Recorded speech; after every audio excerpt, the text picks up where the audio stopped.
போன எலெக்ஷனில் தின் மார்ஜினில் தோத்த தொகுதிகள் நிறைய முன்னாடி எலெக்ஷன்ஸை கம்பேர் பண்ணும்போது வரப்போகிற எலெக்ஷனில் அது இன்னும் கூடுதலாக. இப்போ நான் சொன்னல திமுக வந்து 137 ஓட்டில் தான் டி நகரில் ஜெயிச்சுது. அதே மாதிரி குறைவான ஓட்டில் தான் மொடக்குறிச்சி சரஸ்வதி ஜெயிச்சாங்க. குறைவான ஓட்டில் தான் தென்காசியில் ஜெயிச்சாங்க. ஸோ இதெல்லாம் வந்து வரப்போகிற எலெக்ஷனில் இந்த 500,000 ஓட்டில் தோக்கிற தொகுதிகள் நிறைய ஆகிடும். அப்போது அவங்களுடைய தோல்விக்கெல்லாம் விஜய் மிக முக்கிய காரணமாக இருப்பார். போன எலெக்ஷனில் மக்கள் நீதி மையம் இந்த வேலை செஞ்சு விஜய்க்கு இருக்கிற கரிஸ்மாலேயோ கூட்டத்திலேயோ 10ல் ஒரு பகுதி தான் கமலுக்கு இருக்கு.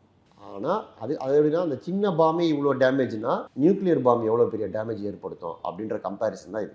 அவரே வந்து சில இடங்கள்லாம் ஓட்டை உடச்சி விட்டதுனால பல பேர் தோற்று போயிட்டாங்க. இப்போ உதாரணத்துக்கு மதுரை தெற்கு மதிமுக பூமிநாதன் ஒருத்தர் நின்னார்.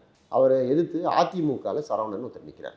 மக்கள் நீதி மையம் நிற்கிது. மக்கள் நீதி மையம் அங்கே வந்து கிட்டத்தட்ட ஒரு 12,000 13,000 ஓட்டு வாங்குறாங்க. இவர் ஏடிஎம்கேக்காரரு 6,000 ஓட்டு வித்தியாசத்தில் தோக்குறாரு. இப்போ அங்கே அந்த கேண்டிடேட் இல்லை அப்படின்னா இந்த 12,000 ஓட்டு வந்து இப்படி தான் இவங்களுக்குள்ள தான் பிரிஞ்சிருக்கணும். கரெக்டாக?